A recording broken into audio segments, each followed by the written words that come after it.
and a warm welcome. You're joining us once again at Hyde Park on Ada Derana 24. Tonight, I thought of talking about local entrepreneurship, local supply chain, Sri Lanka's economy going forward, and how important locally made brands, Sri Lankan, our very own brands, are important to contribute to Sri Lanka's economic development and a way out of this crisis for a sustainable, lasting growth to the Sri Lankan economy. I've invited to our studios an entrepreneur, a business person, a corporate leader, Mr. Ranjit Page, CEO of Cargills Group. A very warm welcome.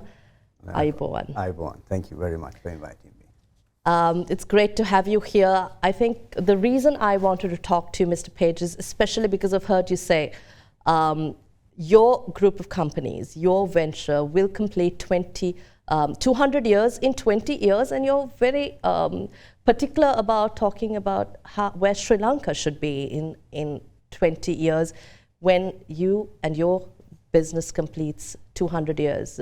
Where is this coming from, and what's your vision?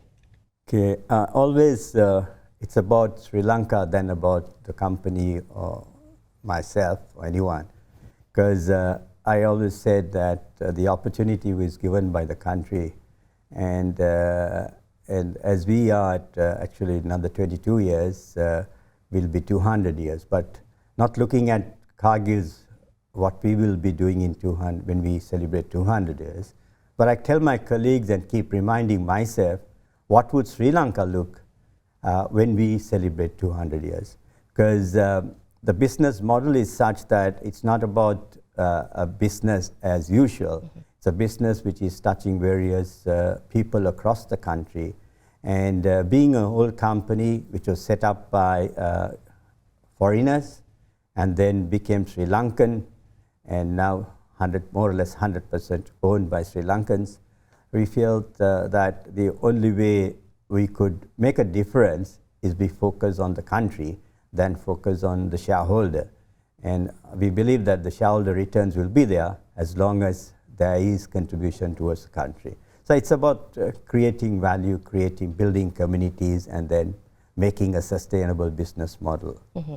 It's very difficult for young people to look at 20 years ahead, given the circumstances, especially last year, given the crisis we faced, and to look beyond anything, beyond a day or two is very difficult. But where do you think Sri Lanka will be if we bring leaders as you, companies and corporates as yours together to build this economy?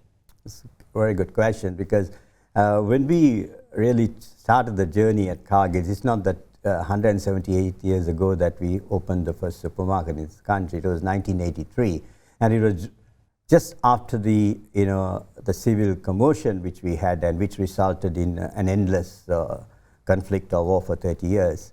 At that time in 1983, as you may not be aware, that my dad is from the north, he's from Jaffna, and we are from Jaffna. Mm-hmm.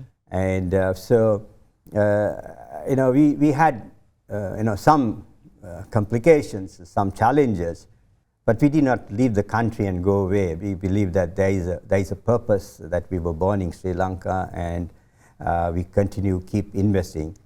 Dad used to say that you need to keep going and investing in Sri Lanka before you think of even going overseas. And so looking back 40 years later, what happened and what's happening around the world, it's just not Sri Lanka, it's the world, And it's very sad, even yesterday I was talking to a young doctor who said, I'm in two minds, I'm challenged, I can get a good salary, I was offered a very good income. Why should I stay in Sri Lanka? And I said, Sri Lanka, there is no land like Sri Lanka, no other place like Sri Lanka. And when I talk to others who are from the outside, they still talk about Sri Lanka in spite of what we have gone through last year. Yes, it is a difficult time. People are going through a lot of difficulties. But corporates and I have a responsibility. We all have responsibilities. And we need to take on that responsibility, then pass that responsibility to someone else.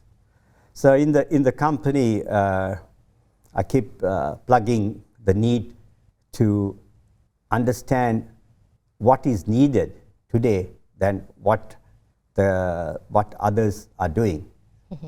So we continuously focus about producing, and I believe that one of the areas, if I can get the team, it's a young team, it's not an old team. I may be the oldest there, but it's relatively young team. And they also have opportunities. 70% of the work, my team, the Cargills team, is youngsters. And they also have opportunities, and they have concerns whether there'll be a Sri Lanka. So I start giving the story about 1983, then 1987, and the challenges personally I went through. And I said, in spite of that, I remain here. I remain here. Then the question comes, okay, you from a different family background, And if I may add to that, you had a business that your father owned, and you remained here. But what opportunities for the young people here do you think? If you say no, young people shouldn't leave, what is there for them to look forward to? Where do you think we will go if they remain here? What changes are we to see here in Sri Lanka? Because this has been a time of disappointment among the younger community. Yeah, I agree. I mean, for instance, what took place last year, the younger people, what they did was, it was amazing what they did, but what happened thereafter is a different matter. So that confidence of unifying the people, they instantly were able to do that. Okay, and as a youngster, I have a grown-up daughter and son. Things don't happen overnight. Things don't happen overnight. But you need to believe in what you do. You need to believe in what you do. Yes, there is an opportunity. There are plenty of opportunities in this country, right? There are plenty, right? But you need to believe in what you do. You don't do it for the sake of because your friend is doing, right? So there are opportunities to be an entrepreneur. There are opportunities for people to be farmers to become entrepreneurs. There are many opportunities. But the easy way out, I'm sorry to say it in that manner, is to say, okay, I'm leaving the country. Okay, I know it's difficult challenges, but for us, the easy way out is to pass on every increase in taxes and prices to the consumer. So are we acting in a responsible manner? Is it the purpose of profit? Yes, profit is required. So for the youngster, he needs to make that sacrifice. They made plenty of sacrifices. If I may take 2 more minutes of your time, you go back to what we faced in this country for 30 long years. Right. During that period, many people sacrificed their lives. Many parents lost their children. Many children lost their parents. Why did they do that? So that we can have peace. They didn't do that because, okay, they had nothing better to do. Yes, maybe it was their job. Maybe on their way to their job. But lives were lost.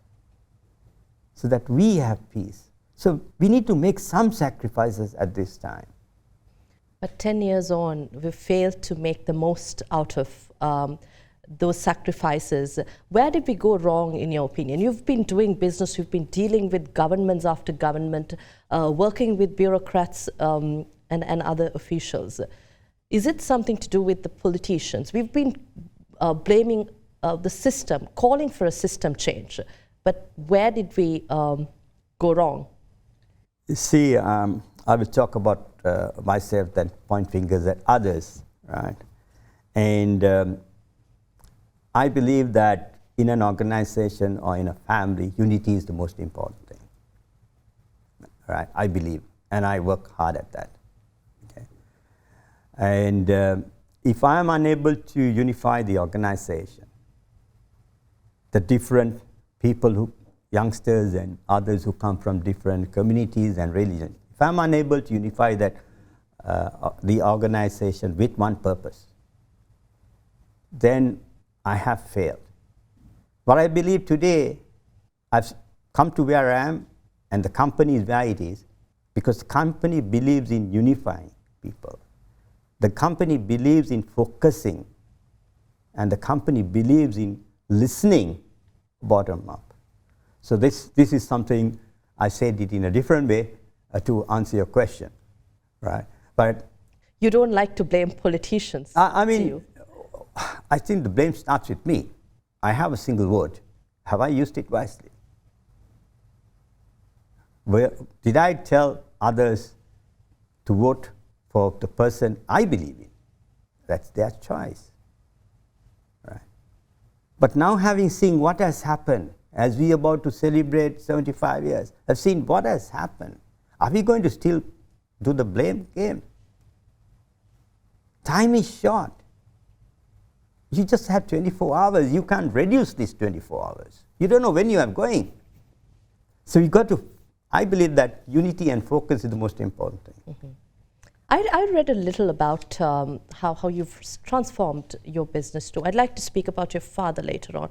But prior to that, we're currently talking about and being warned of a food crisis, especially with a world recession around the corner and supply chains hindered because of the war in Ukraine. And thankfully, China's restrictions were eased. But the challenges of supply chain constraints, there have been warnings. But in Sri Lanka, you've transformed your business in such a way where you produce, you're part of that, you buy, and then you sell too. So with such a system, how can we avoid a food crisis, shortage in Sri Lanka? For centuries, we've been talking about how agriculturally self-sufficient we are, but it turns out that we are still talking about how we have shortages and we have to resort to importing food items. Yeah, see, the farmer is still where he was, for the last so many years. You don't see entrepreneur farmers, right? We have found the easy way out. Let's import. And we sort of import many things. Probably Cargills is a culprit there, right? But I can say here that good 90%, close to 90% of what we sell is sourced locally. Now, our experience about working with local producers, I'm talking the smallholder farmers or small entrepreneurs, started by an accident. We were an old company which was importing food, mainly alcohol than food, right? Cargills in the good old days was 4 departmental stores and serving a few people in Colombo and Kandy, Nureli and Bandar. And then we opened a supermarket down Staple Street where nobody went down that street other than boys from Slave Island playing football on a Poya day or a Saturday, Sunday. We started a supermarket going the same route. Let's import and sell. We were not going anywhere. We were just, okay, it's not happening. And a brother of mine told me, if a particular grocery shop is a guy, a small businessman, can do it, why can't Cargills also do such things, right? And we did not make much progress. But what really happened was in 1999. There was a turning, one part of the turn, where I was invited, or sort of as a youngster then, I had an opportunity to go to an area up in the hills which was producing 365 days of the year fruits and vegetables. And when I was told it was this place, and I said, okay, let me go there. So when I went to this town and met the GA or AGA's office, he took myself and a colleague of mine into a room where there were farmers seated there. And these farmers were echoing their frustration. And they were talking to us thinking that we were some government department officials. And they were saying about, we are unable to get proper prices for the sweat and the tears, and we are unable to go to a bank and get finance. We are unable to sell our milk, and you brought a bottle of water with you, you're paying higher for the water, and so on and so forth. And so then I told my colleague, this has really changed my heart. This is where I believe that I changed personally, right? And I told him, let us start something here. Let us start collecting a few kilos of vegetables for the 9 supermarkets we were having at that time. We had 9 supermarkets, one fast food restaurant, and a little processing manufacturing facility. And we started sending an empty truck all the way to this location, 3-4 hours then. Today it may take you 6 hours because of the traffic, And he goes empty and comes more or less empty. It's been taught to me and to everyone, when you hear the cries of people, you don't ignore that. You need to see how you can address it, right? And if that day, if I had not been to that place, I don't think you would have invited me for this chat. From that day onwards, we got the team to focus. In Singlish, කැමති නේ කොයිද? ඉස්සර. අපි ඉස්සර බලාගෙන යන්න. කැමත් එක්ක තරහ වෙන්න පුළුවන්ද? බෑ. කැම නාස්ති කරන්න.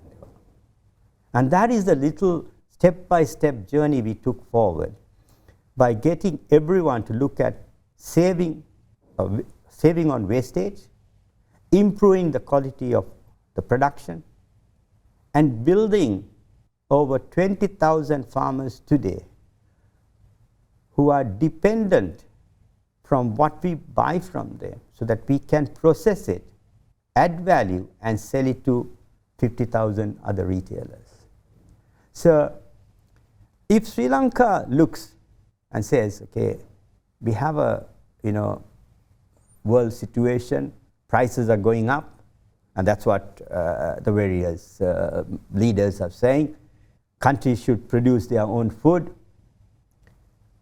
We speak very proudly that we are an agricultural country. But the amount of imported fruits we import into this country, right? And there is so much of fruits we have in this country. Can't we educate and develop our farmers to produce a better quality fruit, or educate the people to eat fresh fruit?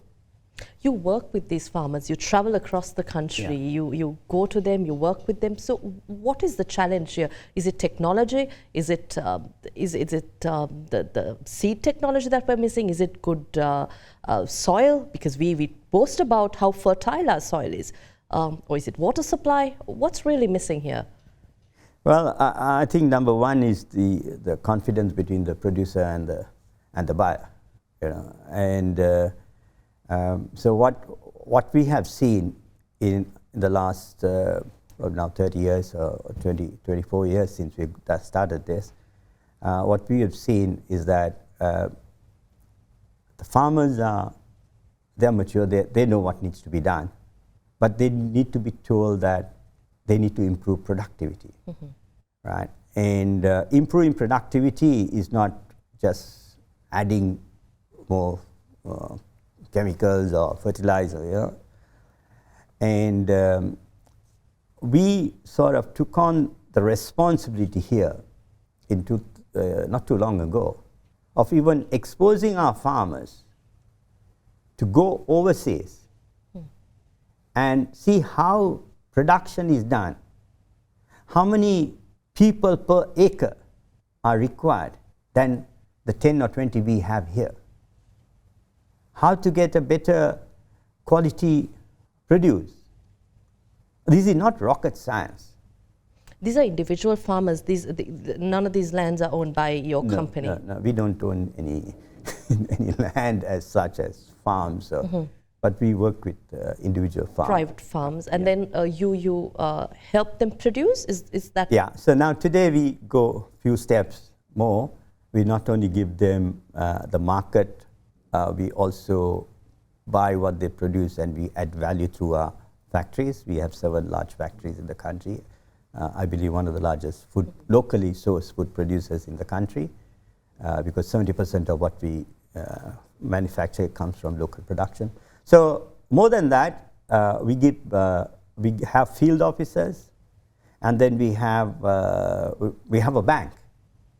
We started a bank so that we can link and support these farming communities to help them so they have easy access to funds. As I told you a few minutes ago, in 1999 or 98, the farmers said one of the things they said is they can't get any financing. So we addressed that as well. So finance, technical inputs, and building trust by ensuring that we don't let them down. COVID time, 2020, not a single ounce of milk did we let it go. We collected all the milk. Yes, we couldn't collect all the vegetables and fruit, but milk, we didn't let it go. Mm-hmm. So it's building trust. You can say anything to a farmer, you tell him to write sign a contract, he will question, especially somebody coming from Colombo and a company, say, You're in the dairy business as well. For a long time again, we've been talking about imported milk powder and how we are so dependent on all this. Largely, most of our problems have been largely due to our foreign exchange being diverted to essentials, apart from fuel, food items and other items that we could produce in Sri Lanka. But how is the dairy business going for you? Is this sustainable? Is there room for growth, not just yours, but other players also to come into the market? Yeah. So we, coincidentally, this year we celebrate 20 years having been in the dairy business. Mm-hmm. How we started was in 2003. We acquired an international ice cream facility and we converted that into fresh milk manufacturing. Okay, and thereafter, the milk production in this country has been declining in the last 5 years. Mm-hmm. Right, it's been declining. Everything we've done, everybody has done, the milk production has not increased. It has been declining. Sri Lanka is dependent on imported milk. Not only imported milk, but even dry fish. Mm-hmm. And so how do we improve the yield of the animals out there? We have a lot of cows and buffaloes out there with farmers. But how do you improve the yield? Mm-hmm. Right? Better nutrition, better feed, taking care like a child because he's making money for you, So these are things we have neglected. We have forgotten about the feed, right? We have forgotten that the animal needs X number of kilos based on the weight of the animal. We've forgotten that, okay, we bring an imported animal or we can import, easy way out is to import. But taking care of the animal, again educating the farmer.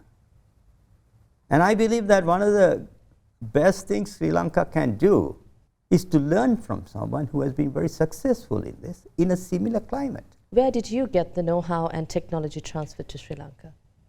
Well, from India, mm-hmm. right? I was fortunate to meet the late Dr. Kurian, and I had a long conversation with him. And I learned a lot from him. I think it's time we take a short break, but we'll return to speak more.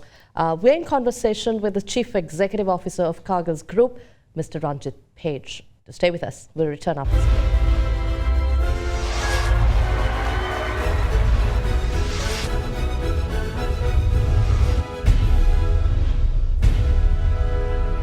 Welcome back. We are in conversation with Mr. Ranjit Page, CEO of Cargills Group.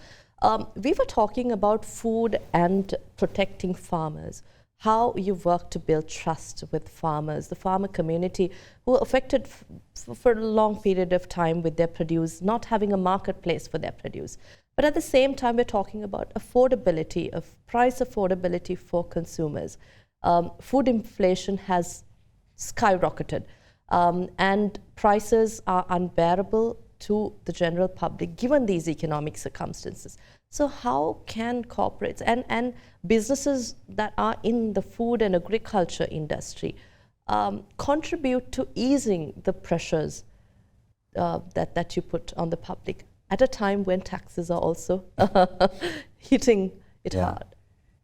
Yeah, I'll come to taxes later, but getting to the cost of food or cost of living, right?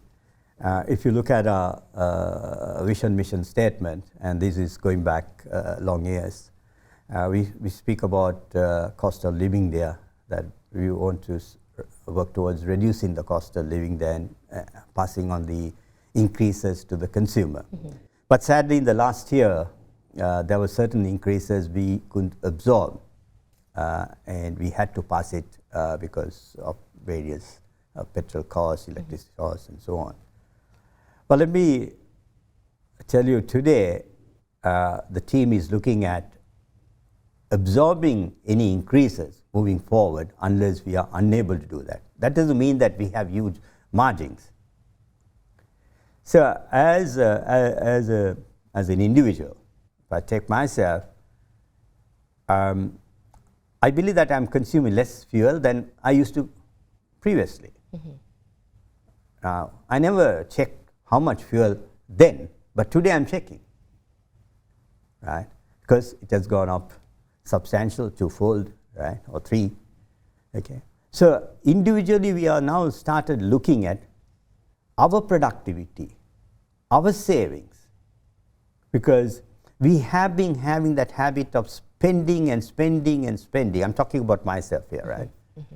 So I try to instill this across my colleagues, because we have a purpose at Cargills. Our purpose is to reduce the cost of living, not to burden the consumer. Today, 50% of our customers, whether they are buying from another retail grocery shop or from another supermarket or anyone, our products we manufacture. 50% of the consumers may not be able to consume it as frequently as they did in the past. That impacts the volume. When it impacts the volume, it burdens the farmer. It burdens the producer. It burdens the manufacturer, like our factories.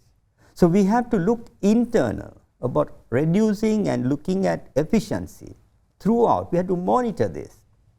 You know, we can't say pass the cost to the consumer, right?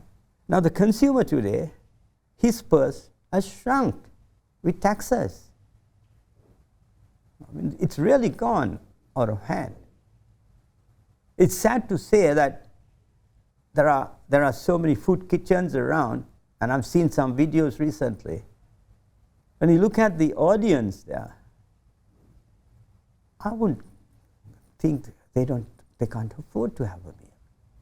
Just looking at them, but the story is they're saving that money. So one of the largest food companies, locally manufactured food companies, right? Locally sourced, right? We feel it is our responsibility to improve productivity. As I said initially, the number of people employed are working on an acre of land, improving the yield of the animal, ensuring that the nutrition cost to the consumer is affordable, relying on less imports and encouraging local production. These would take a little time. It's not going to come overnight.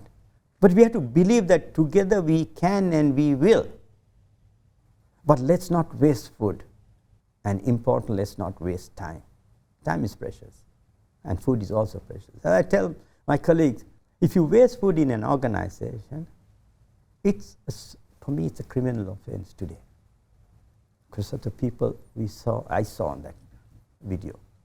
So I try to bring alignment to the team of continuously focusing on the goodness of the brand, of our brand, the corporate brand, the goodness of it. It's not about harming the society, but building the trust of the society. We are there when you are being challenged. We will never let you down or never take prices up. And this year in 2023, this is one of the challenges I given the team. As they prepare their yearly budgets, I said, don't pass your expenses or your fat to the consumer. So does that mean you will try to reduce the gap between the end prices, consumer prices, and not burden them with the production costs and the costs that are in the middle? Yeah, I mean, if you, it's a bit of a long answer, but right, if you take in the manufacturing sector, if you take, just packaging, it's a big cost. And it's packaging. Sometimes it can go even 15, 20% of the retail price. For what? That can be a saving. But would the consumer like to buy a packaging which is not that attractive? Times are tough. Times are difficult to change. We all have mobile phones, right? And there is this brand which is, everybody more or less, everyone has. It came with a nice thick box. Now it has come with a lean box, right? But some of the things which were there in the thick box are not there in the smaller box. But the price has not come down. The price has gone up. But in our case, we will look internally how we can reduce on packaging costs, reduce on shop floor wastage, reduce on wastage at collection, right? And encourage the teams and the communities to focus on delivering affordable nutrition to the consumer. I think the central bank governor just last year, towards the end of last year, he mentioned that it's important to have industries, businesses as yours and other competitive businesses that contribute to, that are in the supermarket industry, that are in the food industry and engaged in the supply chain to help bring down the end costs. How do you think as an industry you can get together? What interventions should government or other authorities make to enable affordable food prices to the general public when we're talking about inflation and difficulties in managing your everyday lives? So the industry, there is the retail, there's a retail association, and of course, quite a lot of that time, from what I hear, because one of my colleagues is here, that is about the various taxes coming, and depends on the size of the retailer. And for Cargills, we work on volume, so we want to drive volume, and our focus. The more volume we drive, we are able to bring the benefit to the consumer, and of course, there is money to reinvest. I think the uniqueness of the Cargills model is a little different. It's not a model which is taken from the outside and put together. It was built brick by brick. Yes, it's a very old company, but all the components has been in the last 35, 40 years. Right. So the uniqueness is that when we ventured out, generally retailers did not work with the farming community. They did not have manufacturing facilities. They didn't have a bank. But in this case, we built it understanding that what was the need of the country. Like, we faced, I saw, I heard, right? How we can build a business which is sustainable. I believe one has to be a role model. I'm not saying Cargill is a role model or I am a role model. One must be a role model with responsibility. By doing than saying. We can say nice things, but do we do everything? Right? So the Cargill's model is to encourage more and more producers. Now if you visit a store, any supermarket, you see a range of local production, frozen and chilled products. That was never there. So these entrepreneurs who produced this brought the convenience to the consumer of things which was never in a grocery store or in a supermarket shell. So I think we lead by creating that opportunity in supply chain. You know, we are sort of a large supply chain company. Is that what you think the government should be doing? Our governments, do you think they should be encouraging producers, creating a viable environment for farmers, producers and other industries, enabling these producers to grow? I think the government needs to recognize the food industry, local food industry.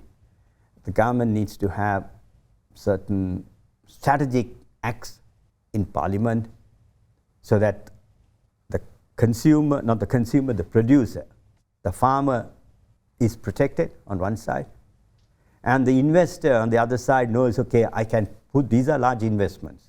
You know, you can't produce food, right? Yeah, it's large investments. And they're also protected. I'm not talking of tax-free or anything. It's just to protect that this is a strategic act.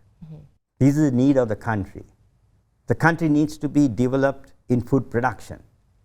The country has a population of 22 million and 30 or 40% is dependent on agriculture.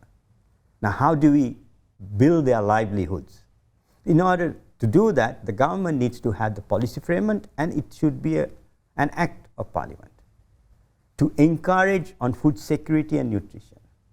Because I don't think there is a thing as food security or cost of nutrition. Today, prices are, you know, we blame it on everyone else and increase prices.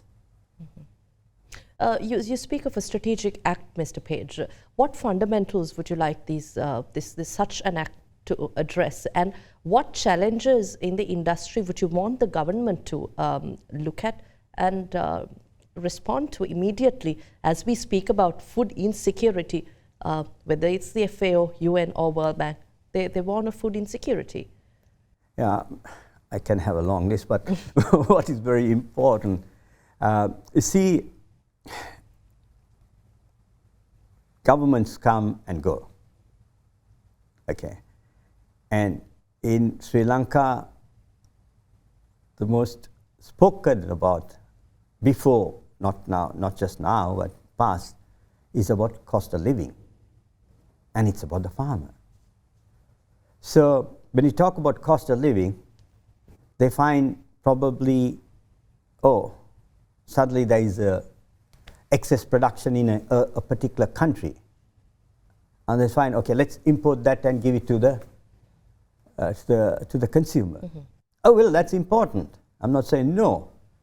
But then who is going to invest in infrastructure? Who is the farmer who is going to produce if there is such a you know, sort of a opportunity for importers to bring, or the state to bring, and start killing the consumer or the producer? So I'm not saying they need to create in terms of, okay, in terms there is a surplus worldwide. They need to also think, how are we going to protect this producer? Yes, we'll bring it, but we need also give him some incentive to keep producing or buy their production. We take the rice situation. We have imported rice, and we're going to have a very good harvest. I mean, those rice mills, those producers have done good, right? But now, the imported rice which we are gifted, what are we doing with it? So nobody gains out of it. There needs to be some planning. They have to demand plan, not to just look, okay, one day you get up in the morning and you decide you want to do this. It has to be structured that certain elements, certain departments, certain ministries are able to write it down and say, okay, we need to work within this policy framework. Now, I know of this in a neighboring country, right? That there is an act to protect the dairy industry. So it's an act of parliament. So we can look at what they've done and see. I'm not saying they're doing everything right, but they are the largest producer of milk in this country, in the world. Maybe we could learn a little from that. I would like to particularly talk about the days when you were younger than you are now. You said you decided to stay in Sri Lanka. You believed in the growth story of our country. Your father had his business, Cargills again. You didn't start there. So what was the turning point here where you got involved in the business, and why did you not get involved in working with your father? And at the same time, what made you stay back here? Probably I didn't have a place to go to. I don't think I even had a passport. Right. I mean, it's interesting that, you know, the school, one of the schools, I went to plenty of schools. So one of the schools I stayed most was St. Joseph College, Colombo. And in college, you know, in the class I was, right, and in all the classes there, you have a mixed background of friends. Mm-hmm. It's not from same background, you know, like some of us come, or you know. So you get adjusted to the real life, right? From being fed at home, now you're seeing people who are fighting to have your meal. So you get adjusted and you get to know how human to be, you know, how you can be human, okay? And I was not successful in school. I've been to schools and universities to talk, but don't have a degree to talk about. But I think I have the best degree is walking the streets. I wouldn't say that's the best today, but then it was the best. And my dad, you know, the Ceylon Theatres was the parent, then was Ceylon Theatres, now it is City Holdings, the parent company. So they were in the cinema industry, and then they had investments in Millers and Cargills. Mm-hmm. And of course, like the rest of the family, they were all professionals, accountants. My dad was an accountant, brothers, sisters, you know, accountants. And I thought I'll do something different. I was a good talker. I mean, I speak a lot sometimes and fall into trouble, but now I'm very careful. I mean, to tell you, I'm coming for an interview after 20 years. Yeah. So I was looking for a job, any job. Mm-hmm. Any job. I mean, just want a job. And so my first job was meeting tourists coming into Sri Lanka. So I used to carry a board and say, welcome to Sri Lanka. So madam, carry their bags and take them on a little tour and get some tips and buy some cigarettes, you know, do the things which any youngster would do at that time. Thereafter, I was able to get an appointment to see the late Mr. Cornell, where and I tried to sell him some tickets, airline tickets. And so he asked me this question: why are you not working for your father? Why? I said, sir, he didn't give me a job because he wanted me to learn the hard way because I was not willing to do higher studies. Mm-hmm. And he said, okay, would you like to work for me? I said, okay, sir. You know, and I took my second job. And again, it was the hard way. It was 24/7. You know, I'm telling you, I'm not just shooting my mouth out. Even today, it's more or less that. You know, commitment, because you're dealing with food, and the tree doesn't stop producing. Mm-hmm. The milk, cow doesn't stop producing milk because I'm off or somebody's off. So I worked for him. I really enjoyed him. He gave me a lot of opportunities and opened, I think, 2-3 supermarkets for him.